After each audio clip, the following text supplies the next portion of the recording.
Malaysia के वज़ीर-ए-आज़म अनवर इब्राहिम 3 रोज़ा दौरे पर इस्लामाबाद पहुंच गए। वज़ीर-ए-आज़म शहबाज शरीफ ने नूर खान एयरबेस पर पुरतपाक इस्तकबाल किया। मलेशिया के वज़ीर-ए-आज़म को 21 तोपों की सलामी दी गई। पाक फौज के चाको चौबंद दस्ते ने मुअज़्ज़ज़ मेहमान को सलामी पेश की।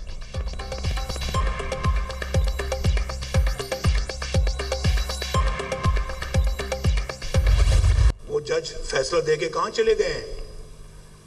पूछा कभी किसी ने उनको? क्या जरा आओ भी बैठो यहाँ पे, आप बताएं कि आपने एक मुंतखब वज़ीर-ए-आज़म को 25 करोड़ के अवाम के वज़ीर-ए-आज़म को आपने कैसे निकाल दिया? तो पूछा कभी आपने? नहीं पूछा। बस इसी बात का अफसोस है। ये पाकिस्तानी अवाम साहब, ये आपका भी इसमें कसूर है। भेड़ बकरियों की तरह से कई लोग उनके पीछे जो चल पड़ते हैं, उनसे पूछे हमें 50 लाख घरों का हिसाब तो दो, किधर है वो घर? आप उन लोगों से भी पूछे जो जेल में बैठे हुए हैं कि आपने हमारे सूबे के लिए, केपीके के लिए क्या किया है? कारकर्दगी सिफर, मार धाड़ और एहतजाज में नंबर 1। जेल में बैठे शख्स से पूछे खैबर पख्तूनख्वा के लिए क्या किया। खैबर पख्तूनख्वा में हॉस्पिटल्स की सहूलियात नहीं है, इनसे पूछें बिलियन ट्री सुनामी, 350 डैम और दूसरी स्कीमें कहाँ हैं। लोग इनके पीछे चल पड़ते हैं, पूछते नहीं कि 50 लाख घर कहाँ हैं। नवाज शरीफ सियासी मुखालिफिन पर बरहम, इंतशार की सियासत, केपी और पंजाब में लड़ाई कराना चाहते हैं। क्या तुम पंजाब और खैबर पख्तूनख्वा की लड़ाई और खून खराबा चाहते हो? तुम्हारे अज़ाइम क्या हैं? ये लोग पंजाब में आंसू गैस के शेल लेकर आते हैं। पंजाब पुलिस को डराने के लिए जत्थे लाए जाते हैं। झूठ की सियासत और खिदमत की सियासत में बड़ा फर्क होता है। ये सबको जेल में डालने की बात करते थे। इतने बड़े बड़े बोल मत बोलो, अल्लाह से माफी मांगो। मुल्क तरक्की की राह पर गामजन था, महंगाई कम थी, गैस, बिजली, चीनी, आटा सब कुछ सस्ता था। जब मुल्क तरक्की कर रहा था तो मुझे निकालने की क्या जरूरत थी? 25 करोड़ अवाम के वज़ीर-ए-आज़म को 5 जज निकाल देते हैं। मुझे निकालने पर जवाब तलब ना करने पर अवाम भी कसूरवार है। अवाम ने कभी किसी जज से पूछा कि आपने मुंतखब वज़ीर-ए-आज़म को कैसे निकाल दिया? सदर मुस्लिम लीग नून का तकरीब से खिताब। अपना घर अपनी छत स्कीम के तहत मुस्तहिक अफराद में चेक तकसीम किए।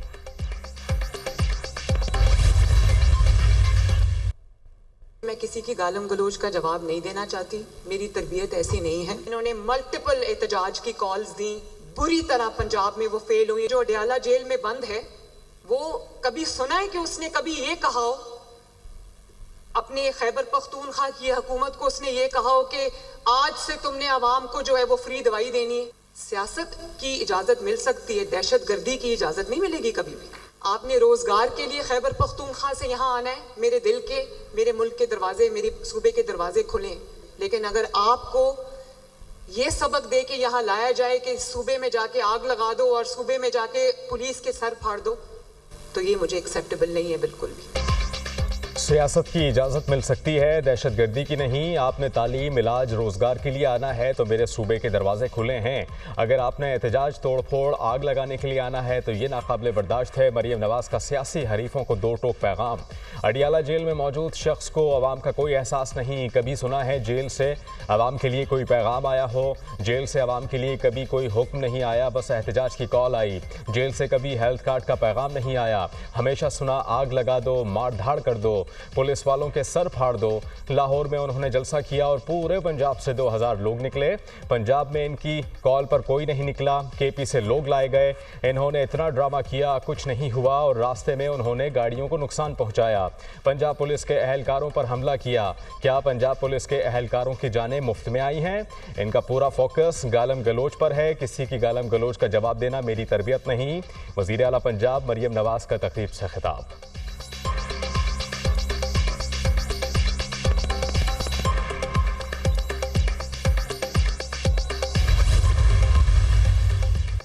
सदर से सारे इख्तियारात लेकर वज़ीर-ए-आज़म को दिए तो अदालत के क्यों नहीं? 5 अक्टूबर के बाद आईनी तरमीम में मुश्किलात होंगी।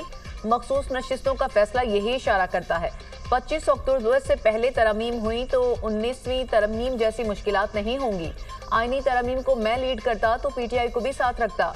हुकूमत ने हमसे पहले तरमीम का आइडिया अदलिया से शेयर कर दिया, इसके बाद मखसूस नशिस्तें ही हमसे छिन गई। एक शख्स के लिए तरमीम होती तो ताहियात तैनाती लिख देते। आईनी अदालत के सरबराह चीफ जस्टिस फायज़ ईसा हों या जस्टिस मंसूर 3 साल के लिए होंगे। जस्टिस मंसूर पर यकीन है कि इख्तियारात का गलत इस्तेमाल नहीं करते। कौन चीफ बनेगा कौन नहीं, ये खेल खत्म होना चाहिए। कौन बनेगा वज़ीर आज़म, ये खेल भी खत्म करें।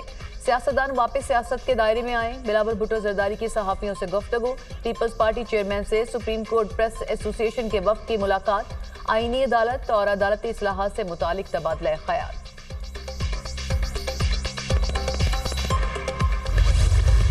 मेरा गुनाह ये ठहरा कि मैं बर्दाश्त कर जाता हूँ। साबिक चीफ जस्टिस ने कितने अरकान पार्लियामेंट को जेल भेजा। जजिस से बदतमीजी का तरीका अब आम हो गया है। फुल कोर्ट से मुझे कोई मसला नहीं, लोगों को यहाँ मर्जी के बेंच की आदत है।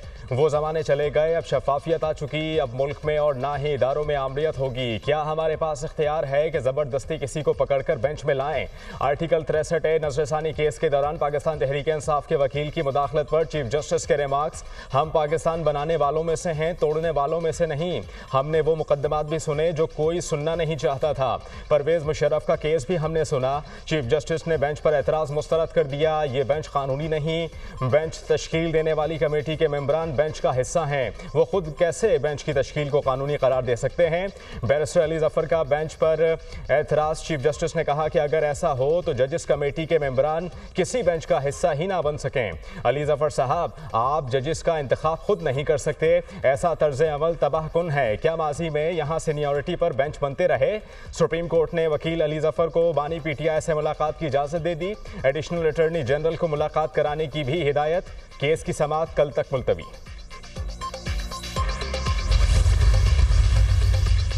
आर्टिकल 63A की समाअत के दौरान सुप्रीम कोर्ट में तलखी। वकील मुस्तफिन कासमी की जजिस को धमकी। बाहर 500 वकला खड़े हैं। हम देखते हैं कि हमारे खिलाफ कैसे फैसला आएगा। वकील मुस्तफिन कासमी, इस जेंटलमैन को बाहर निकालें। चीफ जस्टिस के सिविल कपड़ों में पुलिस एहलकारों को हिदायत। मुस्तफिन कासमी को कमरा अदालत से निकाल दिया गया। आपके इस रवैये से जो थोड़ी बहुत हमदर्दी थी वो भी खत्म हो गई। जस्टिस जमाल मंदोखेल का अली जफर से मुकालमा।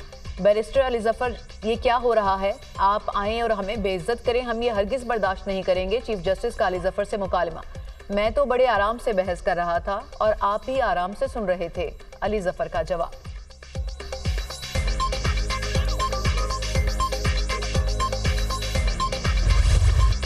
ईरान का इसराइल पर बड़ा वार। 200 से जायद मिसाइलों से तल अबीब और अस्करी अहदाफ पर हमले। शहरियों में शदीद खौफ व हरास। बंकर्स में छुप गए। ईरान ने मिसाइल हमलों की वीडियो जारी कर दी।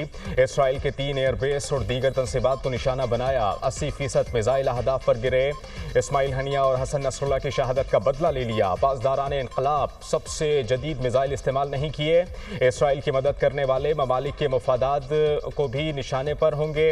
ईरानी जनरल ईरान के 180 मिसाइल फजा में ही मार गिराए। हमलों में कोई जानी नुकसान नहीं हुआ। सेहोनी फौज का दावा।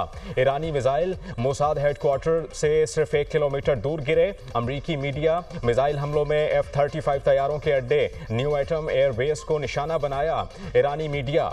हौसी जंगजुओं ने भी इसराइल के खिलाफ कार्रवाइयों में हिस्सा लेने का पैगाम दे दिया।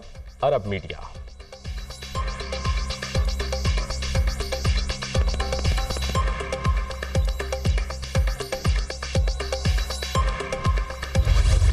बज़ाहिर ईरान का हमला नाकाम हो गया। जवाबी कार्रवाई के लिए मुशावरत जारी है। इसराइल की हिफाजत यकीनी बनाएंगे। अमरीकी सदर जो बाइडेन का अमरीकी फौज को इसराइल का दिफा करने का हुक्म। कौमी सलामती के इजलास में अमरीकी सदर और नायब सदर को तफसीली ब्रीफिंग दी गई। अमरीकी वज़ीर दिफा का इसराइली हम मनसब को फ़ोन। ईरान के हमलों से मुतालिक मालूमात का तबादला। ईरान ने गलती की, संगीन नताइज के लिए तैयार रहे। इसराइली वज़ीर आज़म नेतन्याहू की धमकी। इसराइल चंद रोज़ में ईरान पर जवाबी हमला कर सकता है। तेल की तंसीबात और स्ट्रेटेजिक मकामात को निशाना बनाया जा सकता है। अमरीकी मीडिया।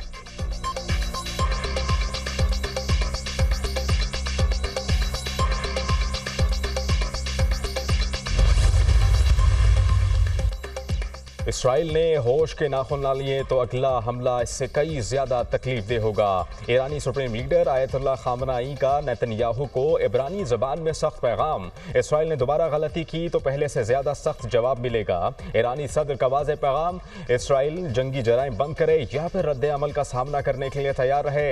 ईरान की सालमियत को नुकसान पहुँचाने की सूरत में इसराइल की सालमियत हिला कर रख देंगे। ईरानी कौम की इज्जत और वक़ार पर समझौता नहीं करेंगे। ईरान ताकत का दूसरा नाम है। इसराइल ईरान के साथ तसादुम से गुरेज करे। ईरानी सदर मसूद पज़ेश्कियान।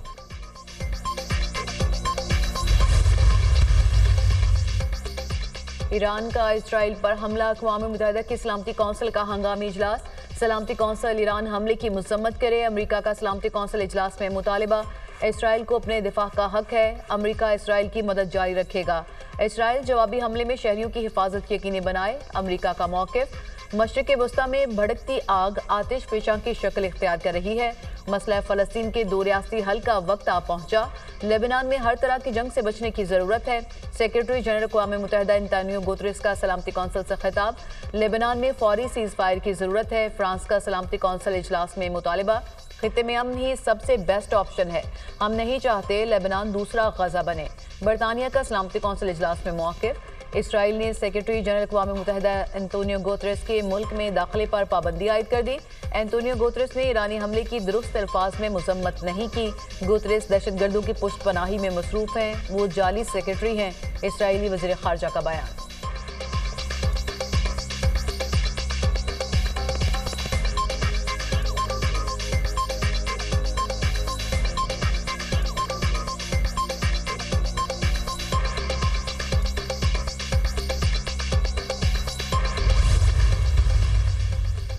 ईरान इसराइल कशीदगी के बाद आलमी मार्केट में खाम तेल की कीमतों में इजाफा। ब्रेंट क्रूड ऑयल की कीमत $75 फी बैरल तक पहुंच गई। WTI क्रूड ऑयल की कीमत $71.55 फी बैरल रिकॉर्ड। मशरिक़ वस्ता में कशीदगी की वजह से खाम तेल की कीमतें मजीद बढ़ने का खदशा। ईरान और इसराइल में कशीदगी, आवाम में बेचैनी फैलने लगी। ईरान में पेट्रोल पंप्स पर गाड़ियों की लंबी कतारें। ईरानी हमलों के बाद मुख्तलिफ ममालिक के फ़ज़ाई रूट तब्दील।